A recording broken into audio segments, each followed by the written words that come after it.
या स्टूडेंट, इस क्वेश्चन को अगर हम देखते हैं तो इसमें कहा गया है an infinite line charge of uniform electric charge density lambda lies along the axis of an electrically conducting infinite cylindrical shell of radius capital R। पहले इसका मतलब समझते हैं। ये जेईई एडवांस 2016 का पूछा हुआ क्वेश्चन है। कह रहा है कि एक वायर है और इस वायर पर चार्ज रखा हुआ है, सपोज पॉजिटिव चार्ज है, ऐसा कुछ रखा हुआ, और इसकी जो चार्ज डेंसिटी है वो लैम्डा है, ठीक है। और ये किसी सिलेंडर के एक्सिस के अलोंग रखा हुआ है। तो मान लेते हैं कि ये कोई सिलेंडर रहा होगा और इस सिलेंडर की अगर हम बात करें तो ये हमारा कोई सिलेंडर है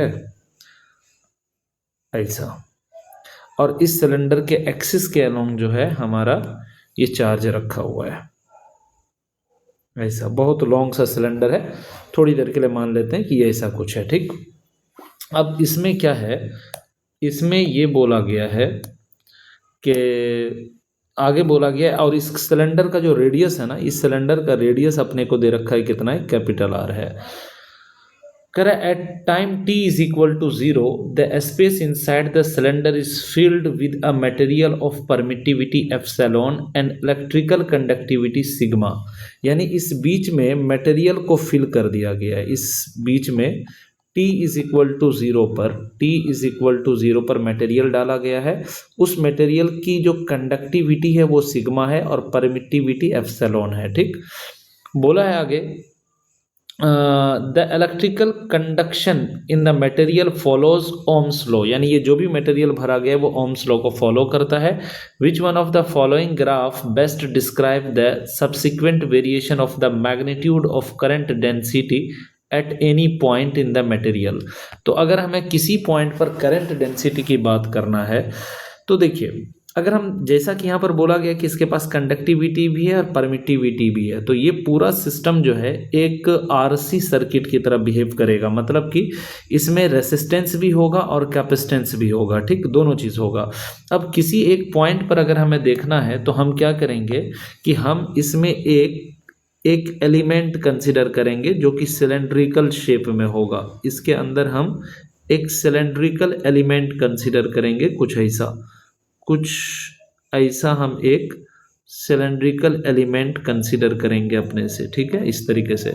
तो इस सिलेंड्रिकल एलिमेंट की जो मोटाई हो जाएगी, ये मोटाई हो जाएगी dr के बराबर, और इसकी जो लंबाई होगी ये लंबाई हो जाएगा l के इक्वल, ठीक है।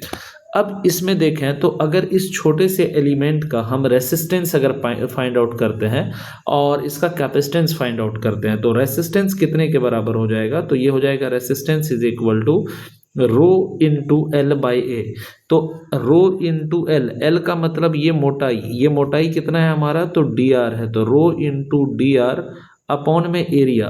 तो इसका जो ये हमारा कर्व्ड एरिया होगा, ये कर्व, इस सिलेंडर का जो ये कर्व्ड एरिया हो जाएगा वो हो जाएगा हमारा कितना, 2 पाई, और ये हमने एलिमेंट लेट से स्मॉल आर डिस्टेंस पे लिया है, तो 2 पाई इंटू आर इंटू कितने के बराबर हो जाएगा, 2 पाई आर एल होता है हमारा, 2 पाई आर एल हमारा जो होता है इसका एरिया होता है, तो 2 पाई आर इंटू एल के बराबर ये हमारा हो जाएगा, ठीक है। मोटाई को हम डी आर ले लेंगे, यानी जो कि हमारी इसकी जो ये जो मोटाई होगी वो डी आर हो जाएगी, और इसका जो हमारा कर्व्ड एरिया हो जाएगा वो 2 पाई आर इंटू एल के बराबर हो जाएगा। तो इसको अपन ये भी कह सकते हैं कि ये हो जाएगा D R upon sigma into 2 pi R into L के बराबर। ये इसका रेसिस्टेंस आ जाएगा। और अगर इसका कैपेसिटेंस निकालना है तो कैपेसिटेंस हो जाएगा epsilon into area by D. तो एरिया की जगह हम लिखेंगे 2 pi R into L upon D, का मतलब है कि ये जो मोटाई है that is equal to basically D R. तो ये हमारा सी आ जाएगा। और हम पहले ही बता रखें कि आरसी सर्किट की तरह काम करेगा। तो यहाँ पर अगर हम आर और सी का प्रोडक्ट देखते हैं तो आर और सी का प्रोडक्ट हमें कितना मिलेगा, तो हम कह सकते हैं ये हो जाएगा D R upon sigma into 2 pi R into L multiply by हमारा कितना आ जाएगा, तो ये हमारा हो जाएगा epsilon into 2 pi R into L upon में डी आर के बराबर। तो 2 पाई आर एल से 2 pi R L cancel, D R से डी आर कैंसिल, तो we can say this will be sigma by this is epsilon by sigma. तो यानी कि आर और सी का जो प्रोडक्ट है वो कांस्टेंट है और ये हमारा एप्सिलॉन बाय सिग्मा के बराबर है। अब ये चूंकि क्या है कि आरसी सर्किट की तरह काम कर रहा है, तो यहाँ पर चार्ज का धीरे धीरे लीकेज शुरू हो जाएगा, चार्ज धीरे धीरे लीक करना शुरू होगा और चार्ज इधर की तरफ मूव करेगा। तो जब चार्ज इधर की तरफ मूव करेगा तो हम जो Q का एक्सप्रेशन दे सकते हैं, तो Q is equal to Q naught into e the power minus t by tau होता है। तो minus t by tau, tau मतलब time constant and that time constant is basically RC. तो हमारा Q इज इक्वल टू हो जाएगा Q naught into e the power minus t by R C की जगह पर हम sigma by epsilon by sigma लिखेंगे, तो यहाँ से सिग्मा हमारा ऊपर चला जाएगा। तो ये हमारा Q का एक्सप्रेशन आ गया। अब अगर हम करंट का एक्सप्रेशन लिखना चाहते हैं तो I इज इक्वल टू हमारा होता है D Q by D T.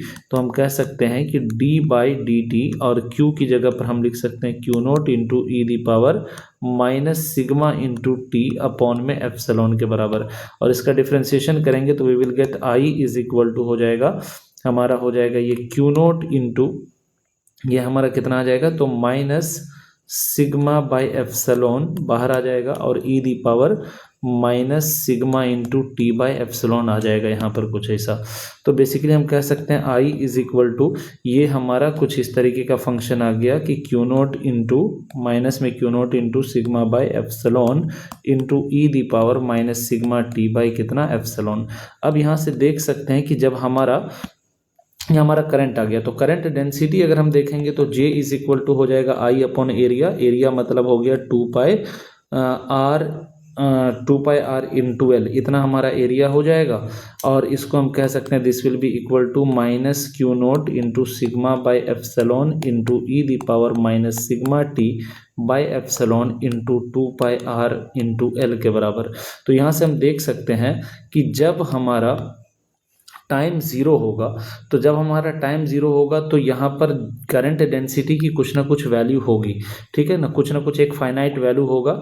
और जब हमारा करंट टाइम जब इनफाइनाइट पर पहुँचेगा तो हमारा करंट जो है ज़ीरो के बराबर चला जाएगा। तो इस हिसाब से हमारा जो ये ग्राफ है वो ग्राफ हमारा C पूरी तरीके से इस ग्राफ को रिप्रेजेंट कर रहा है। Thank you so much.